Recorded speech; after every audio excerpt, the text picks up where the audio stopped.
Bismillahirrahmanirrahim. Assalamualaikum warahmatullahi wabarakatuh. Dan salam sejahtera buat seluruh sahabat dan sobat Ipiso dimanapun Anda berada. Jumpa lagi dengan saya, Swadi Idris Amit, tentunya di acara kesayangan kita, Ipiso Rumah Edukasi. Sahabat dan sobat Ipiso, pada kesempatan kali ini saya kembali lagi tampil sebagai Direktur Eksekutif PT Indeks Politika Indonesia, lembaga survei dan konsultan politik yang berpusat di Kota Makassar dan di Jakarta. Sahabat dan sobat Ipiso, pada kesempatan kali ini saya mewakili PT Indeks Politika Indonesia ingin menggambarkan peta politik nasional terkait figur calon atau bakal calon presiden dan figur bakal calon wakil presiden yang akan saya presentasikan dan paparkan dan analisa kepada masyarakat Indonesia terkait peta dukungan simulasi 3 pasang dan simulasi head to head atau simulasi 2 pasangan yang dilakukan oleh PT Indeks Politika Indonesia, lembaga kami, sahabat dan sobat Ipiso. Sebelum saya memaparkan, saya ingin menyampaikan bahwa pada tanggal 1 sampai tanggal 10 November 2021, sahabat dan sobat Ipiso, kami melakukan riset nasional terkait persepsi publik menuju 2024 terkait peta bakal calon presiden dan calon wakil presiden. Dalam riset yang dilakukan ini pada tanggal 1 November sampai 10 November 2021, sahabat dan sobat Ipiso, itu menggunakan sampel 1.220 responden dengan metodologi multi-stick random sampling acak berjenjang yang disebar di seluruh provinsi sesuai dengan proporsi kebutuhan responden sesuai jumlah DPT di setiap provinsi, sahabat dan sobat Ipiso. Survei PTIP ini tingkat kepercayaannya adalah 95% dan margin of error-nya 3-5%, sahabat dan sobat Ipiso. Baik, sahabat dan sobat Ipiso, saya langsung memaparkan simulasi 3 pasang. Kenapa? Karena sebelumnya saya sudah mempresentasikan survei dengan jumlah banyak nama, kurang lebih hampir 20 nama yang pernah saya paparkan di Ipiso ini, sahabat dan sobat Ipiso, bersama pengamat pada saat mempresentasikannya. Dan kali ini saya lebih fokus pada mempresentasikan jika Pilpres 2024 itu 3 pasang dengan figur seperti Prabowo Subianto, Ganjar Pranowo, dan Anies Baswedan. Sahabat dan sobat Ipiso, mohon maaf, kenapa kami hanya fokus membedah 3 tokoh ini? Karena bagi kami di lembaga survei, ketiga nama ini yang paling potensial menatap Pilpres dengan potensi elektoral yang tertinggi. Karena selama Pilpres terjadi di era demokrasi, di era pemilihan langsung secara terbuka, elektoral selalu menjadi kunci bagi partai politik dalam mengusung bakal calon presiden dan calon wakil presiden selain geopolitik, sahabat dan sobat Ipiso. Dan kajian saya pada 2024 pun partai politik akan fokus pada figur-figur yang memang diinginkan oleh masyarakat Indonesia untuk maju di Pilpres dan memimpin negara ini. Karena indikator sebuah tokoh diinginkan untuk memimpin negeri ini yaitu ketika mendapatkan dukungan elektoral yang kuat dan menjadi modal, sahabat dan sobat Ipiso. Baik, sahabat dan sobat Ipiso. Nah, jika tiga pasangan ini, Prabowo Subianto yang saya paketkan dengan Puan Maharani seperti isu-isu yang beredar, maka Prabowo Subianto mendapatkan persentase 25,1%, sahabat dan sobat Episo.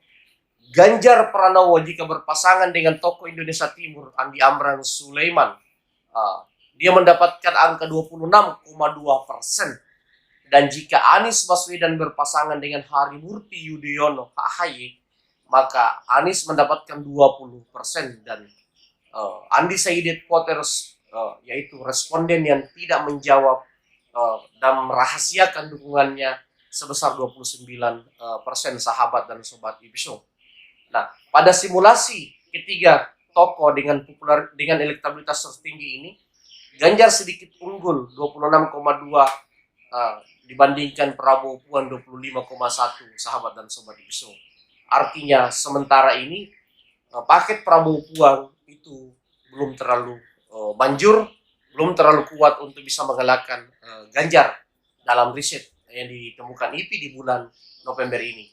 Tentu ke depan situasi bisa berubah, tetapi kita tentu menjadikan riset saat ini sebagai gambaran melihat peta Pilpres, sahabat dan sobat Episo. Kemudian jika Prabowo Subianto dalam simulasi yang dilakukan itu berpasangan dengan Erlangga Hartarto, Ketua Umum Partai Golkar, Prabowo naik dari 25 tadi ketika berpasangan dengan Puan Maharani, dia naik menjadi 26,5%. Artinya Erlangga adalah figur yang jauh lebih bagus sementara ini jika berpasangan dengan Prabowo, sahabat dan sobat Episo. Dan Ganjar Pranowo Andi Amran Sulaiman 25,9,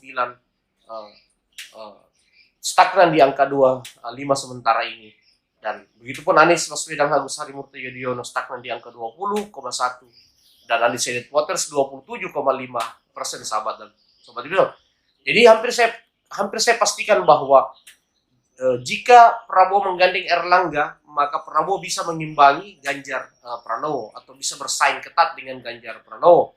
Baik Ganjar itu menggandeng Andi Amran Sulaiman atau figur-figur lain, karena menurut saya bagi Ganjar ini dengan figur manapun dia cocok, sahabat dan sobat Episo.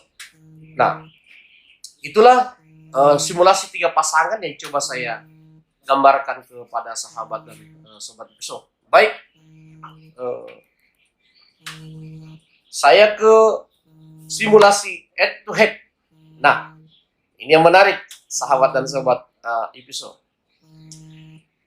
Tadi simulasi tiga pasang, sahabat dan sobat Episo.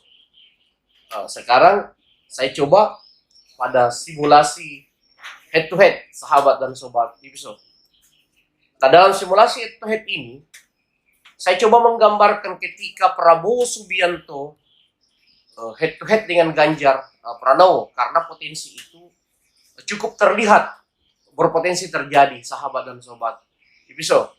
Ketika Prabowo dengan Puan berpasangan, maka kemungkinan besar partai-partai yang tidak senang dengan Prabowo dan Puan Maharani itu akan berkumpul pada sosok seorang Ganjar Pranowo dan Andi Amran Sulaiman. Kenapa? Karena Andi Amran Sulaiman ini punya kemampuan untuk menghadirkan beberapa partai dengan pengaruh dan kekuatan finansialnya yang kuat di Indonesia Timur, sahabat dan sobat Episo. Jika Prabowo Puan head to head dengan Ganjar Pranowo Andi Amran Sulaiman, maka temuan PTIP 33,8% akan memilih pasangan Prabowo Subianto Puan Maharani, dan 36,1% yang akan memilih pasangan Ganjar Pranowo Andi Amran Sulaiman, dan undecided voters 30,1. Artinya sementara ini ketika head to head Ganjar unggul dari Prabowo ketika Prabowo menggandeng Puan dan Ganjar bersama Andi Amran Sulaiman.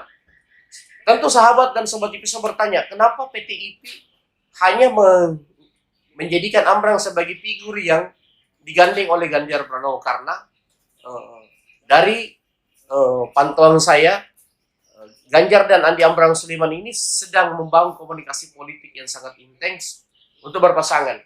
Ganjar kuat di Pulau Jawa dengan elektoral yang kuat, sementara Andi Amran Sulaiman kuat dengan jaringan dan kekuatan finansial dari kawasan Indonesia Timur.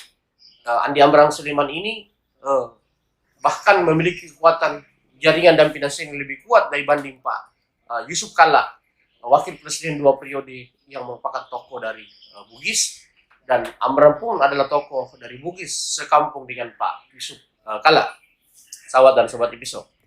Nah, simulasi head to head berikutnya ketika Prabowo Subianto menggandeng Airlangga Hartarto, maka Prabowo mendapatkan dukungan 35,2%, sementara ketika Ganjar Pranowo menggandeng Andi Amran Sulaiman di simulasi berhadapan Prabowo Subianto Airlangga, maka Ganjar 35,0%. Artinya Ganjar Prabowo agak sedikit terganggu ketika Airlangga Hartarto menjadi wakil Prabowo karena mereka notabene satu basis. Ganjar Pranowo tokoh dari Jawa Tengah dan Airlangga Hartarto ketua umum Partai Golkar pun tokoh dari Jawa Tengah. Jadi memang bisa sedikit mengganggu basis-basis Ganjar ketika yang digandeng Prabowo adalah Airlangga Hartarto. Kenapa? Karena Airlangga Hartarto adalah tokoh dari Jawa Tengah. Nah, seperti itu sahabat dan sobat episode. Dan undecided voters 29,8% pada simulasi dua pasangan ketika Prabowo Airlangga dan Ganjar Andi Amran Sulaiman, sahabat dan sobat episode. Jika Ganjar Pranowo Andi Amran Sulaiman berhadapan Anies Baswedan Agus Harimurti Yudhoyono, ini tanpa Prabowo, karena banyak juga yang memprediksi ketika tren elektoral Prabowo terus menurun atau stagnan, dalam arti kata elektabilitasnya susah lagi naik, maka tekanan pasti mengarah pada Prabowo untuk sebaiknya menjadi kingmaker dan mendorong Anies Baswedan untuk maju di Pilpres menjadi calon presiden dan Prabowo menjadi kingmaker di belakang Anies Baswedan. Potensi itu cukup terbuka sahabat dan sobat episode, walaupun ini hanya sebuah asumsi politik. Tapi potensi-potensi dalam dunia politik itu semua bisa terbuka dan terjadi sahabat dan sobat episode. Nah, Anies Baswedan sementara dengan Agus Harimurti ketika head-to-head dengan Ganjar dia 30,2% atau tertinggal 6%. Tetapi kan ini angka yang belum terlalu jauh sahabat dan sobat episode. Artinya yang saya mau bilang bahwa baik Ganjar berhadapan Prabowo, baik Ganjar berhadapan dengan Anies, maka Pilpres itu akan berjalan dengan sangat seru karena selisih elektoral itu belum sampai 10% di antara ketiga tokoh ini. Masih berputar di angka 5-6% selisih tokoh-tokoh ini sahabat dan sobat episode. Dan undecided voters 33,4% ketika simulasi ini terjadi. Nah, bagaimana dengan simulasi ketika Ganjar Pranowo Andi Amran Sulaiman menghadapi Anies Baswedan Airlangga Hartarto? Misalnya Anies bersama Airlangga, Prabowo kingmaker, maka Ganjar Pranowo Andi Amran Sulaiman 35,9 dan Anies Baswedan Airlangga Hartarto sebesar 32,0% dan undecided voters 32,1% sahabat dan sobat episode. Artinya kembali lagi Airlangga Hartarto memperlihatkan ketika dia menjadi wakil baik di Prabowo atau baik di Anies Baswedan, maka Airlangga Hartarto memberikan kontribusi yang cukup jelas khususnya di daerah Jawa Tengah dalam mengganggu basis-basis Ganjar Pranowo, sahabat dan sobat episode. Undecided voters 32,1%.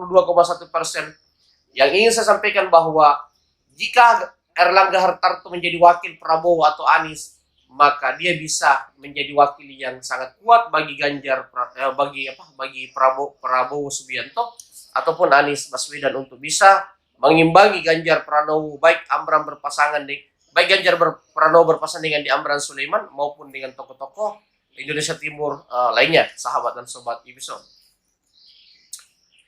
Jika Prabowo Subianto berpasangan Anies Baswedan, ini mungkin yang paling menarik yang ditunggu oleh publik, sahabat dan sobat episode.